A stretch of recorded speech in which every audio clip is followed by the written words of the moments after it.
बिस्मिल्लाहिर्रहमानिर्रहीम। अस्सलाम वालेकुम जी बच्चों, क्या हाल है आपके? ठीक हैं सब? अच्छा भाई बच्चों, आज की खबर काफ़ी बड़ी है आप लोगों के पेपरों के हवाले से, तैयारी के हवाले से। और ये अगर ऑथेंटिकेट हो जाती है तो समझिए कि आपका जो पेपर पैटर्न है काफ़ी उसमें चीज़ें तब्दील हो सकती हैं। तो कोशिश करिएगा कि पूरी वीडियो देखने की, मैं समझाने की कोशिश करूँगा इसमें क्या है और क्या हो सकता है। तो चले फिर शुरू करते हैं। तो ये आपको पता है बोर्ड कमेटी ऑफ चेयरमैन्स का इजलास होता है, ठीक है। तो ये जो मेरे पास ये नोटिफिकेशन सामने नज़र आ रहा है, ये तकरीबन मुझे लग रहा है कि ठीक है। मेरे हिसाब से 95% या उससे भी ज़्यादा ये मुझे लगता है कि ओके है। अब इसमें है क्या असल बात, ये डेटेड 25/11 में, ये कल परसों की डेट है। तो इसमें है क्या, देखें पढ़ कैसे देखते हैं, साथ साथ मैं एक्सप्लेन करता हूँ। कहता है the Punjab boards committee of chairpersons in its meeting held on 13 नवंबर 2021, ठीक है। 13 नवंबर 2021 को इनकी मीटिंग हुई थी और उसमें एजेंडा आइटम नंबर 7 जो है वो उन्होंने डिस्कस किया है। अब है क्या असल बात, वो आगे है। Decided to change the existing pattern of question papers. कहता है जो अभी हम पेपर बच्चों को देते हैं, फाइनल पेपर, उसका जो पैटर्न है, उसका जो अंदाज है, उसको हम चेंज करने का हमने फैसला किया है for MCQs, short and long question. अब जाहिर है पेपर में यही 2-3 चीज़ें आती हैं, एमसीक्यूज आएंगे, शॉर्ट आते हैं, लॉन्ग आते हैं। लेकिन कहते हैं कि हम इसको चेंज करने की तरफ जा रहे हैं। कैसे, वो आगे लिख रहा है। According to international standard of learning through SLOs। जाहिर है कि एक तरीका है जिसके ज़रिए कहते हैं कि हम इसको चेंज करने जा रहे हैं। अगर आपको याद हो तो ये, अगर आप फेडरल बोर्ड वाले जो बच्चे हैं उनको पता होगा कि उनके पेपर किस तरह के आते हैं। ये तकरीबन वही स्टाइल करने लगे हैं कि कंसेप्चुअल लर्निंग आए बच्चों के अंदर। ये रट्टा सिस्टम जो है उसको चेंज करने की तरफ जाना चाह रहे हैं, ठीक है।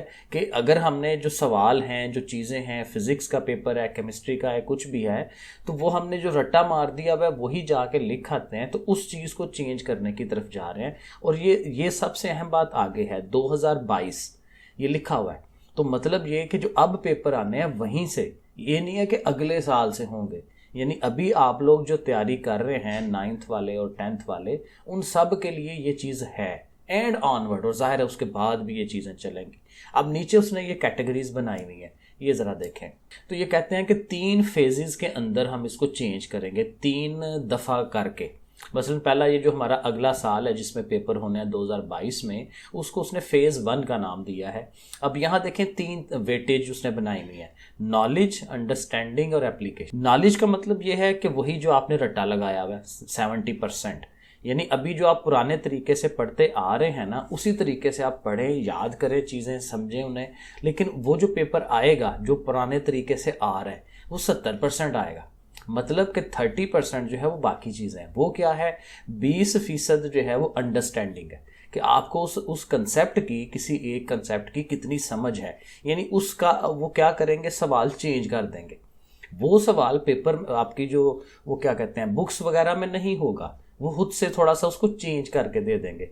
तो वो जाहिर है अगर आपने वो कंसेप्ट अच्छी तरह से समझा होगा तो फिर आप खुद से उसको अटेम्प्ट करेंगे, ठीक है ना। और 10% कहता है एप्लीकेशन है। जैसे आप फिजिक्स के अंदर वो लॉ ऑफ ग्रेविटेशन पढ़ते हैं फॉर एग्जांपल, तो उसकी एप्लीकेशन कहाँ कहाँ हो सकती है, उसकी वजह से हमने क्या क्या चीज़ें बना ली हुई हैं, ठीक है। वो चीज़ कहाँ अप्लाई होती है दुनिया के अंदर, हमारी जो रोज़मर्रा ज़िंदगी में वो कंसेप्ट कहाँ अप्लाई होता है। तो इस तरह के कंसेप्ट जो है वो 10% वो नंबर वहाँ से आएंगे।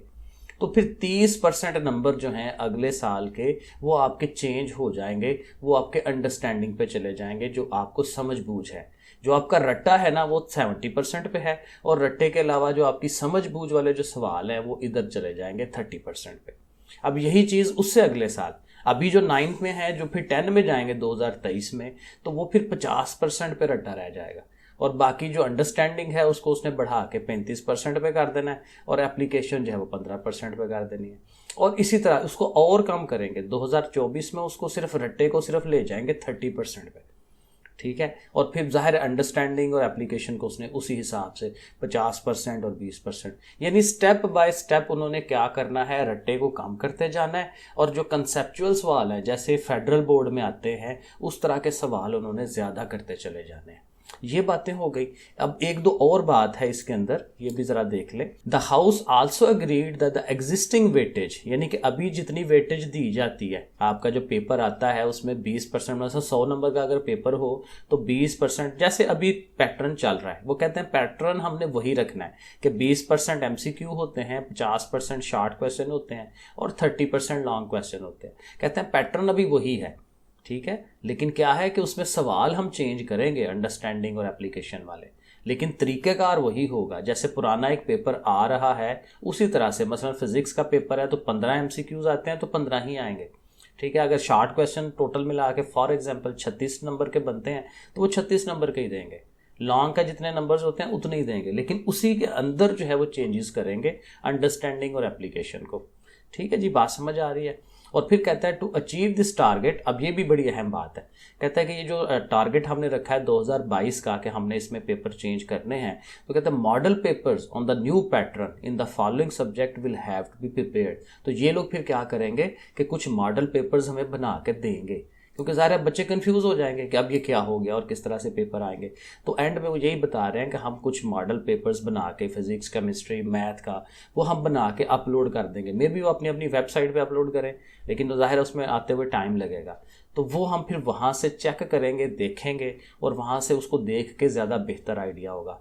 एट द एंड मैं यही कहूँगा कि मैं इंशाल्लाह आप लोगों को तैयारी पूरी करवाऊँगा। ये जो अंडरस्टैंडिंग एप्लीकेशन वाली चीज़ें हैं ना, इसकी मैं आपको सेपरेट वीडियोज़ इंशाल्लाह बना के दूँगा, तो ये आप लोगों ने ज़रूर देखनी है, समझनी है। और हाँ, सबसे अहम बात, अभी तक ये 100% ऑथेंटिकेटेड नहीं है, ठीक है। अगर ऑथेंटिकेट हो जाएगी तो फिर हमें इसी हिसाब से चलना पड़ेगा, लेकिन मुझे लग रहा है कि ये ज़ाहिर है ये इसमें कोई वो क्या कहते हैं 2 नंबर ही नहीं मुझे लग रहा है कि ये सही चीज़ है। तो कुछ दिनों में कंफर्मेशन इसकी मिल जाएगी और फिर हम उस हिसाब से अपनी पढ़ाई को थोड़ा मॉडिफाई भी कर लेंगे। लेकिन अभी आप लोगों ने अपनी उसी रूटीन से याद करने वाला, क्योंकि इसके हिसाब से अभी भी 70% है, तो 70% के हिसाब से आपको अभी याद तो करना ही करना है। तो आप अपनी रूटीन में अभी याद करते जाएं, आने वाले चंद दिनों में इंशाल्लाह ये चीज़ क्लियर हो जाएगी कि किस तरह से हमें चलना है। ठीक है जी बच्चों, फिर अपना ख्याल रखिए, मुझे भी दुआ में याद रखिए। अल्लाह हाफिज़।